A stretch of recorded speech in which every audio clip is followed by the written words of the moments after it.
हम्म, हम लोगों ने अभी फेमा 99 एक्ट पूरा पढ़ा था, जिसमें हाँ रेगुलेशन सेक्शन 1 to 9 पढ़े थे हम लोगों ने। करेक्ट। तो उसके अंदर हमने ये पढ़ा था कि सेंट्रल गवर्नमेंट जो है उसको हम्म। फेमा ने पावर दी है रूल्स बनाने के लिए हाँ विद हाँ respect to non debt instrument.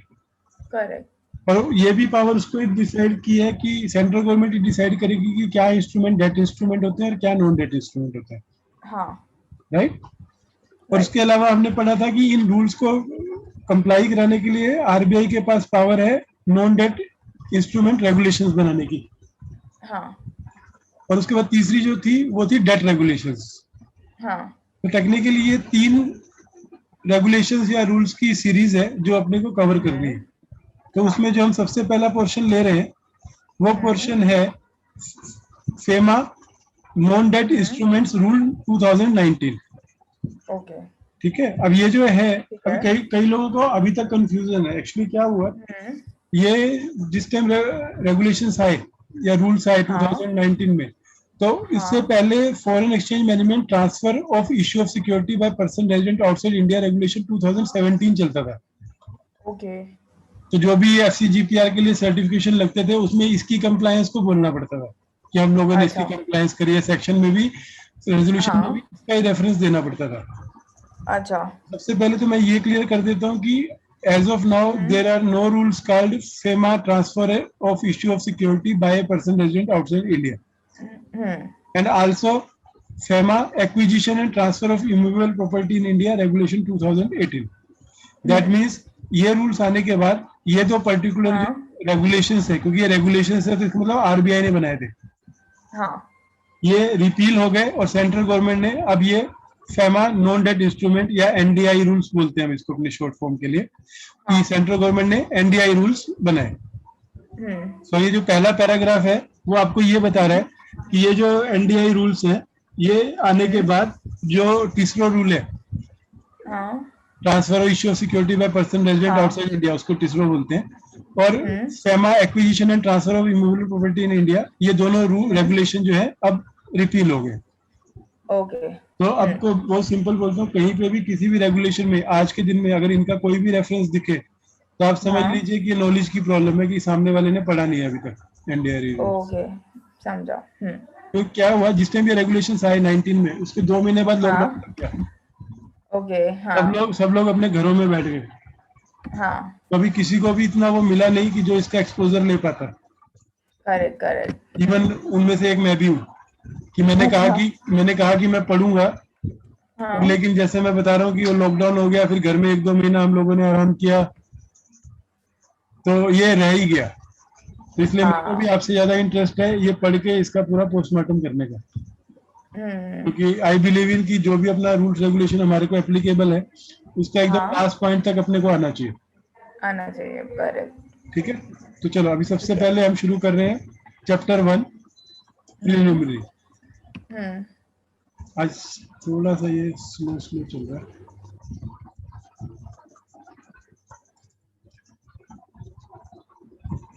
ठीक है, थोड़ा इसको एक्सक्यूज करना है, थोड़ा आराम से चलना है। ठीक है, सबसे हम्म। पहले जो रूल्स है तो इसमें जो भी है वो हम्म। रूल्स है। लाइक हम हाँ फेमा में जब बात कर रहे थे सब सेक्शन थे, और अब करेक्ट। एनडीआई रूल्स में जो कुछ भी है वो रूल्स है। तो रूल 1 है शो टाइटल एंड कमेंसमेंट। तो हम्म। हम ऑलरेडी डिस्कस कर चुके हैं कि दीज रूल में be called FEMA NDI rules 2019। हम्म।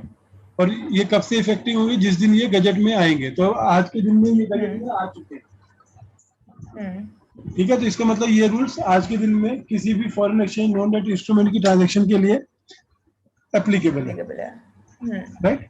सो अपन नहीं जा रहे कि राइट। अक्टूबर कौन सी डेट को आए थे क्या आए थे, लेकिन आज के दिन में ये जो रूल है वो इम्पोर्टेंट है, एप्लीकेबल है, और हमको इसके अंदर जो भी लिखा है वो पता होना चाहिए। करेक्ट। अब डेफिनेशंस दो टाइप की होंगी, एक सेल्फ एक्सप्लेनेटरी हाँ। और दूसरी जिसमें अपने को हम्म। कुछ एक्सप्लेन करना है। हाँ।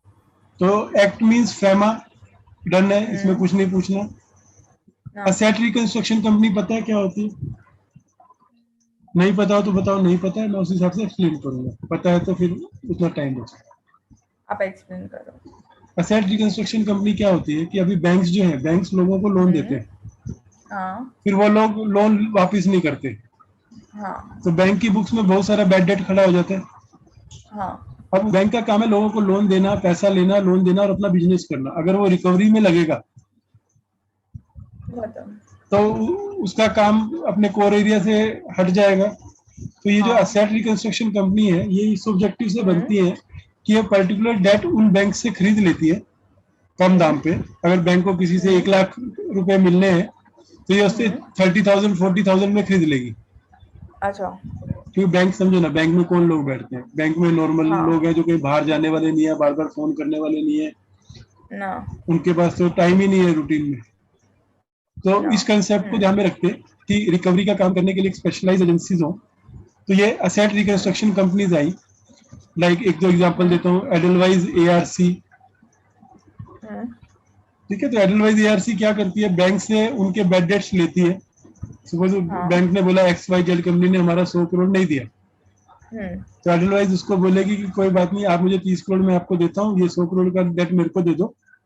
हम्म अब ये पूरा रिस्क मेरा नहीं आया तो मेरा 30 करोड़ डूब गया, और अगर 30 से हम्म ऊपर कुछ भी मैं निकाल पाया 100 में से तो मेरा प्रॉफिट। हाँ हाँ तो नेचुरली बैंक कौन से डेट देगा जो बैंक के लिए मुश्किल है रिकवर करने। हम्म हम्म हाँ, लाइक हाँ माल्या का डेट लेगा कोई?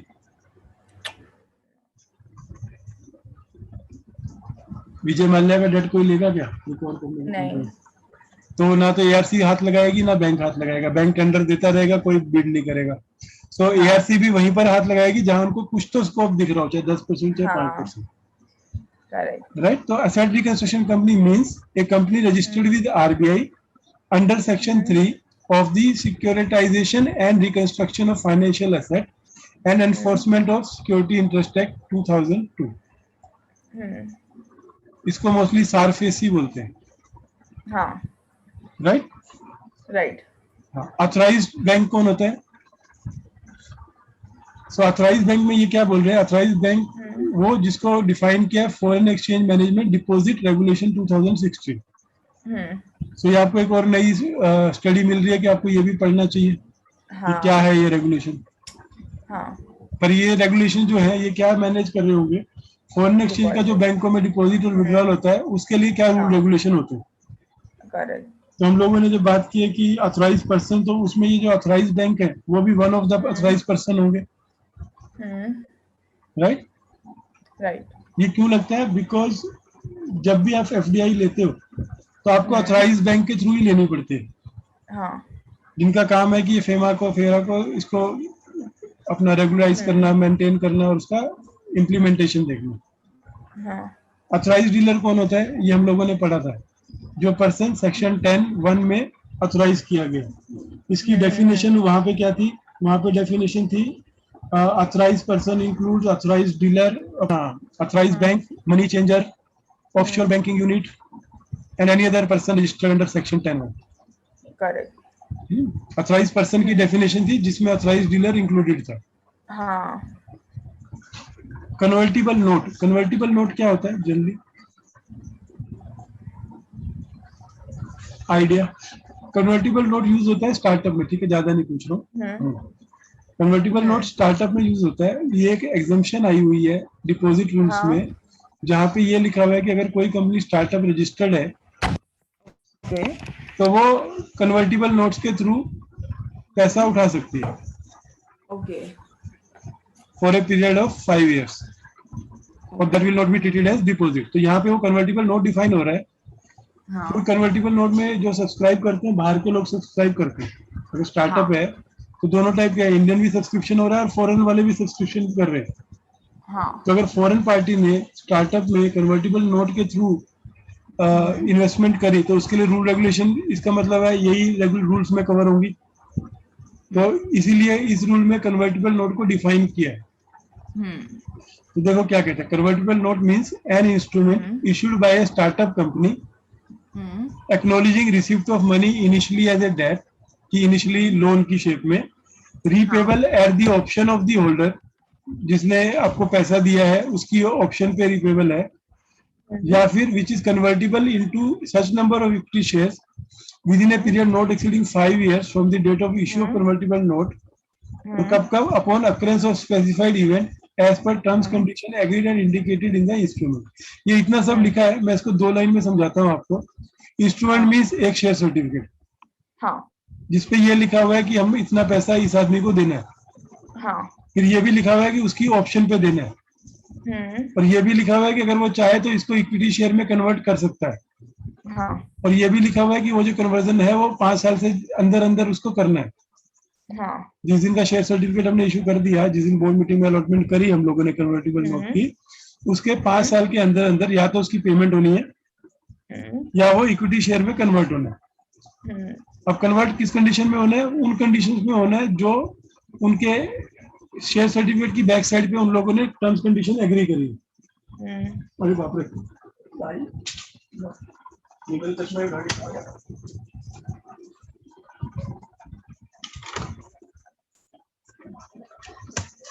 शुक्र है नजर पड़ गई, ये मेरा 3-4 हजार का नुकसान होने लगा।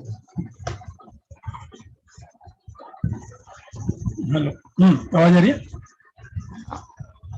चलो, तो कन्वर्टिबल नोट क्लियर है क्या? हाँ बेसिकली डिबेंचर टाइप का इंस्ट्रूमेंट है, कन्वर्टिबल डिबेंचर टाइप का, जो 5 साल के अंदर अंदर इक्विटी में कन्वर्ट होगा या पेमेंट होगी इसकी, जो स्टार्टअप इशू करते हैं। ठीक है। डेट इंस्ट्रूमेंट क्या है? जो नॉन डेट नहीं है वो डेट इंस्ट्रूमेंट है। कितना सिंपल है। हाँ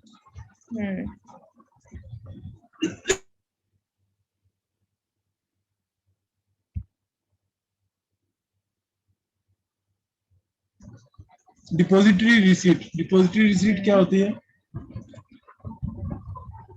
एकदम प्लेन लैंग्वेज में समझाता हूँ, उसके बाद आप पढ़ लेना इसको। हाँ अगर आज के दिन में आपकी कंपनी अपने शेयर्स इशू करके एक बैंक को दे दे और बदले में बोले कि मुझे इसके बदले में आप कुछ स्पेसिफिक डिनोमिनेशन की रिसीट्स दे दो जो मैं फॉरेन में जाके बेचूंगी, तो इसका मतलब फॉर गया इक्विटी शेयर गए कि एक इंस्ट्रूमेंट रिसीट गई जिसपे ये लिखा हुआ है कि हमारे पास इस कंपनी के शेयर्स पड़े। तो रिसीट, डिपॉजिटरी रिसीट, ये इशू कौन कर रहा है? ये डीमैट में डिपॉजिटरी पार्टिसिपेंट जिनके पास हम शेयर्स के डीमैट अकाउंट खुलवाते हैं, उन लोगों के पास आपने शेयर्स दिए, उन्होंने उसके बदले में आपको जो भी आपने डिनोमिनेशन बोला उसके सर्टिफिकेट्स दिए, ये बोलते हुए कि इस कंपनी के शेयर हमारे पास सेफ पड़े। और फिर आपने ये जो सर्टिफिकेट मिले ये फॉरेन में जाके फॉरेन इन्वेस्टर को बेचे। तो ये क्या बन गया? ये जीडीआर बन गया, जहाँ पे इंडियन कंपनी के शेयर्स हैं जो आउट ऑफ इंडिया जाके सब लोग उसके बदले में जो रिसीट मिली है उसके ऊपर पैसा दे रहे। ठीक है। अब एडीआर क्या होता है? ये जीडीआर एडीआर हम लोगों ने सुना ना वर्ड? सुना है। हाँ। तो वह ग्लोबल डिपॉजिटरी रिसीट। तो डिपॉजिटरी रिसीट का मतलब मैंने आपको समझाया। डिपॉजिटरी मतलब एक बैंक है, रिसीट जो एक रिसीट दे रहा है इस चीज की कि हमारे पास किसी एक कंपनी के शेयर्स पड़े। अब उसकी क्रेडिबिलिटी है, इसलिए उसके सर्टिफिकेट के बेस पे लोग पैसा दे देंगे बिना शेयर्स मांगे। और फिर वो इंस्ट्रूमेंट क्या होते हैं? अगर वो कोई आदमी चाहे तो वो इंस्ट्रूमेंट कंपनी को दे और उसके बदले में शेयर्स ले ले। तो डिपॉजिटरी के यहाँ से वो शेयर उसके अकाउंट में चले जाएंगे और रिसीट वो सरेंडर कर देंगे, उतनी जीडीआर रिडीम होगी। अब एडीआर क्या होता है?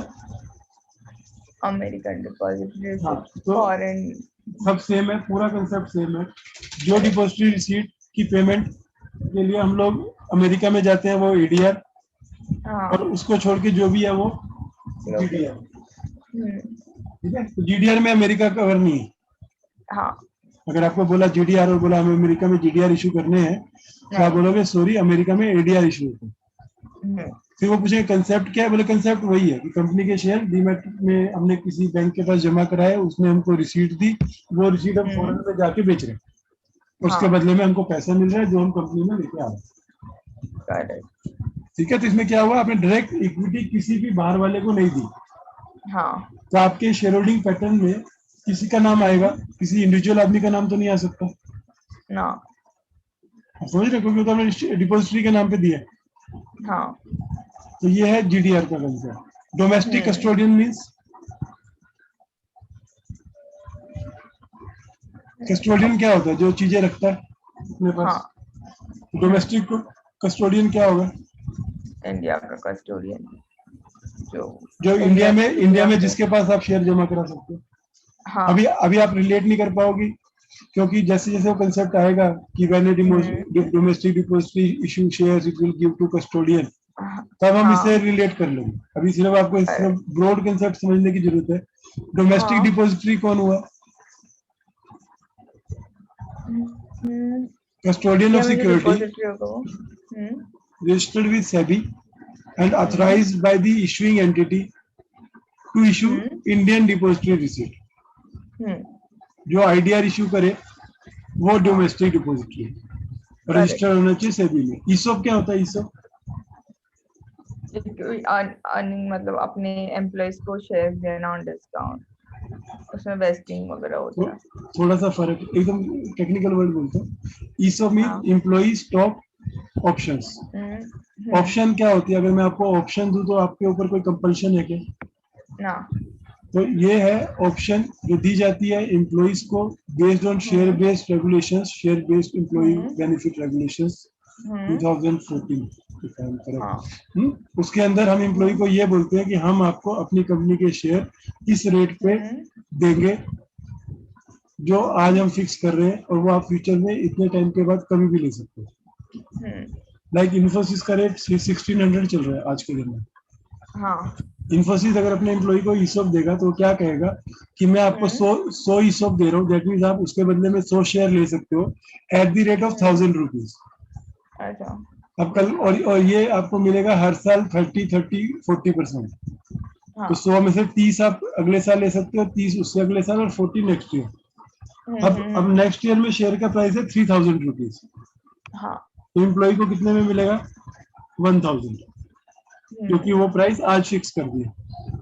हाँ अब उस टाइम 3 साल के बाद शेयर का प्राइस हो गया 50 रुपीज, डूब गई इन्फोसिस। हम्म अब इसको 1000 की ऑप्शन दी हुई है, हाँ तो is it compulsory for him to take दो शेयर? नो, नो क्योंकि ये स्टॉक ऑप्शन है, कंपल्शन नहीं हाँ है। ना ठीक है, समझ गए? कभी हाँ कभी ना। समझ गया। हाँ, तो ईसॉप में आप एक ऑप्शन देते हो अपने एम्प्लॉइज को hmm to hmm purchase shares of the company at a specified rate at a future date. Hmm hmm और ये यहाँ की डेफिनेशन अगर आप पढ़ो, as defined under companies act and issue hmm under SEBI regulation. SEBI के हाँ रेगुलेशन का नाम है SEBI share based benefit regulation.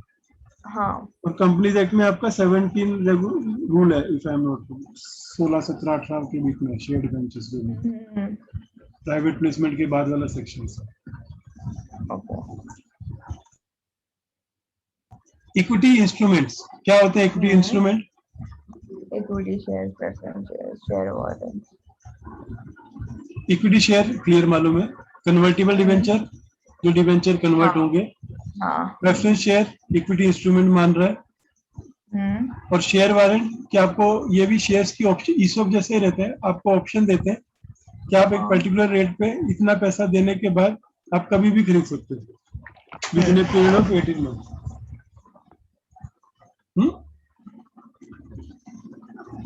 Clear? Equity instrument 4 type के। यस हाँ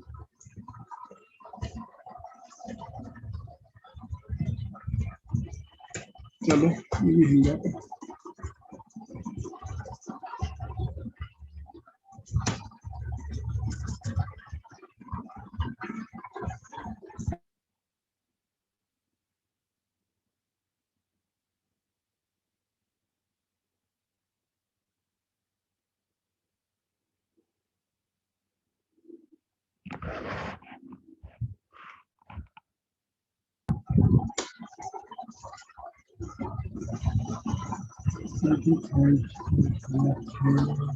हिला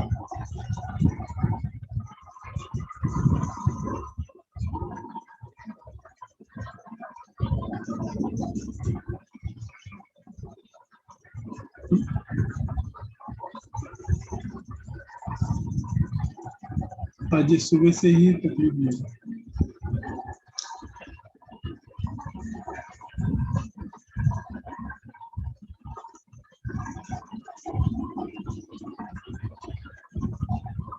हम्म, 24 को पहुंच गया था। ठीक है, तो बहुत सारे चैप्टर है, 59 पेजेस है, तो इसलिए इसमें स्पीड अच्छा नहीं निकालेंगे तो अपने को खत्म कम से कम 15 दिन लग जाएंगे। हाँ, इसमें इम्पोर्टेंट क्या है, क्रक्स क्या है इसके? इसमें वही सब है कि आपको कि कौन से इंस्ट्रूमेंट इशू करने हैं, तो क्या रूल फॉलो करना है, क्या नहीं करना है। अब यही वो अपना कंपनी एक्ट समझ लो कि इसको पढ़ेंगे तभी हम कंट्रोल कर पाएंगे। हाँ, तो इसलिए समझा। इसको पढ़ना तो जरूरी है, चाहे 10 दिन लगे चाहे वो 15 तो दिन है। लगे, हाँ। लेकिन इसको पूरा पढ़ना जरूरी है। इक्विटी हाँ। इंस्ट्रूमेंट पढ़ रहे थे, equity share, convertible debenture, preference share, share warrant issued by Indian company.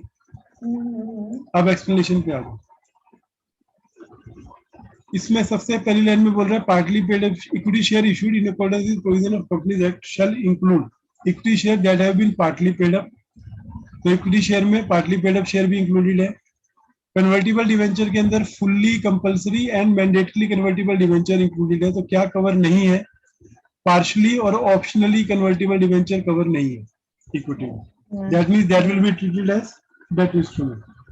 हाँ। अगर ये बोलता है कि मैं ओसीडी बोलते हैं इसको, ऑप्शनली कन्वर्टिबल डिवेंचर, अगर कोई कंपनी इशू करती है तो उसके ऊपर डेट रेगुलेशन लगेंगे, एनडीआई रूल्स नहीं लगेंगे। ठीक है। ऊपर हमने प्रेफरेंस शेयर पढ़ा। नॉर्मल कंडीशन में प्रेफरेंस शेयर इक्विटी से अलग रहते हैं। यहाँ पे इस के लिए preference share means fully compulsory and mandatory convertible preference share.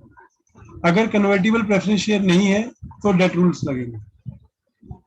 Clear है? Share warrants are those issued by Indian company in accordance with SEBI regulations.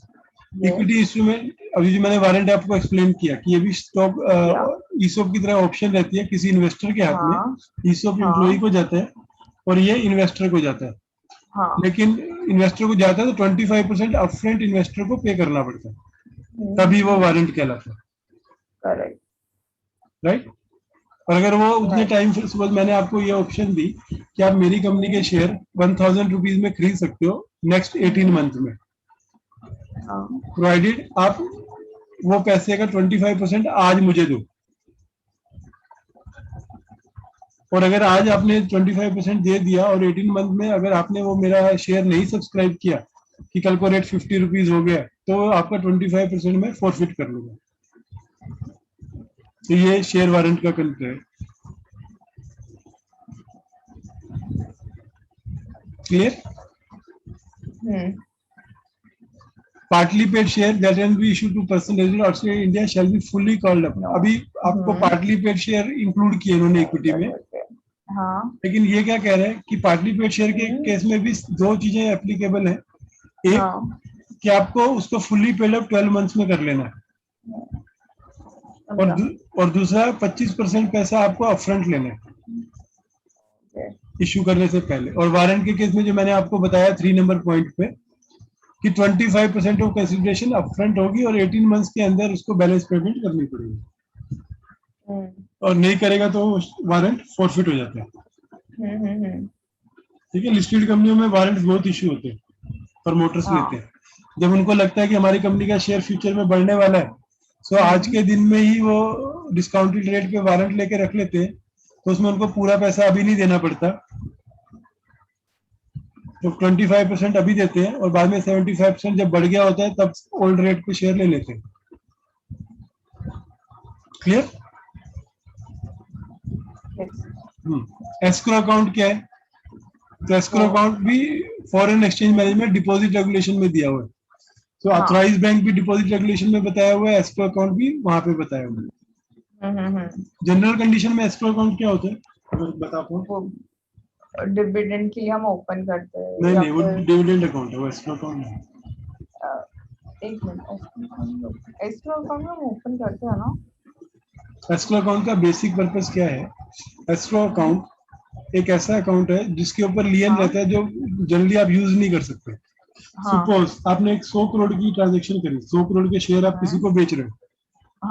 तो सबसे पहली कंडीशन आएगी कि शेयर पहले कौन दे और पैसा पहले कौन दे। तो दोनों क्या करेंगे, ये दोनों ना एस्क्रो बैंक अकाउंट में जमा करा देगा, वो एस्क्रो डीमेट अकाउंट में जमा करा देगा, जिसका कंट्रोल बैंक के पास रहेगा, जो एक ट्रस्टेड एंटिटी है। जब आपकी इसके एस्क्रो अकाउंट के पीछे एक एस्क्रो एग्रीमेंट रहता है हमेशा, जिसमें ये लिखा होता है कि ये कंडीशन होगी तभी ये चीज यहाँ से निकल के जो भी रिसिपिएंट है उसके अकाउंट में जाएगी। और अगर वो चीज पूरी नहीं होती तो जिसने जमा किया था उसके पास वापस चली जाती है। ओके, समझा। तो कभी भी अगर आप करोगे तो हम आपस में भी डील करते हैं किसी थर्ड पर्सन के साथ, तो जो नॉन हाँ। पर्सन है उसको बीच में लेते हैं। अच्छा।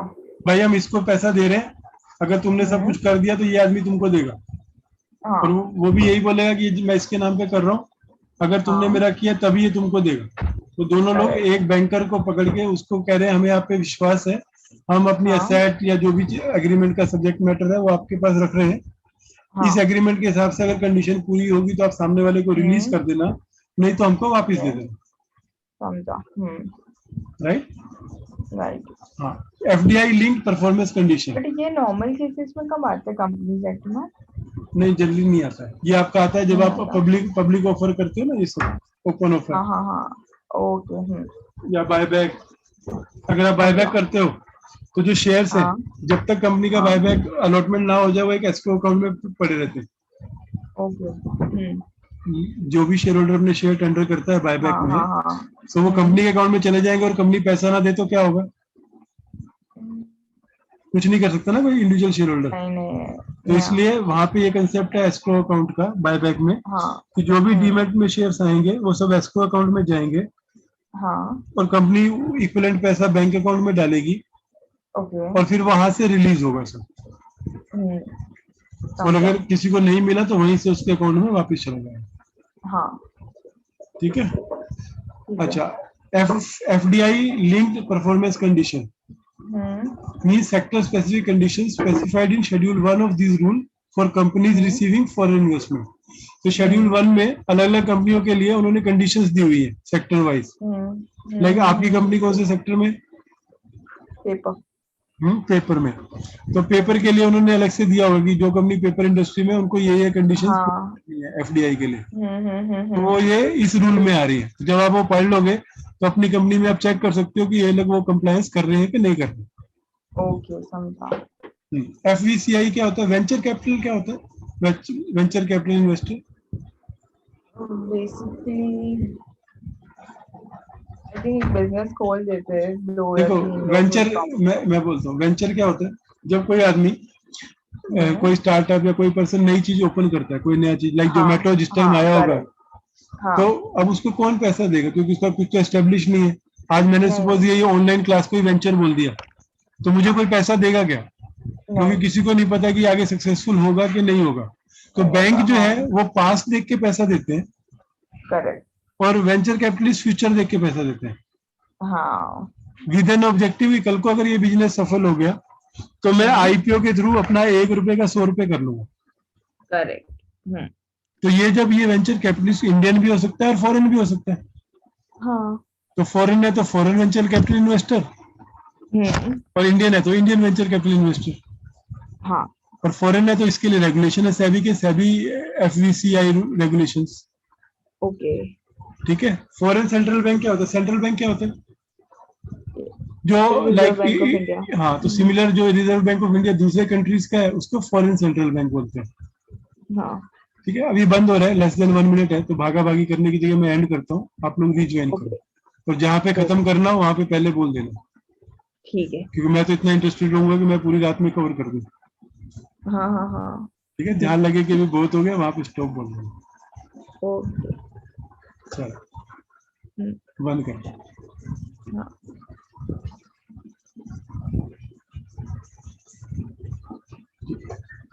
जब तक ये हो रहा है आप लोग एग्जिट मार दो। ओके।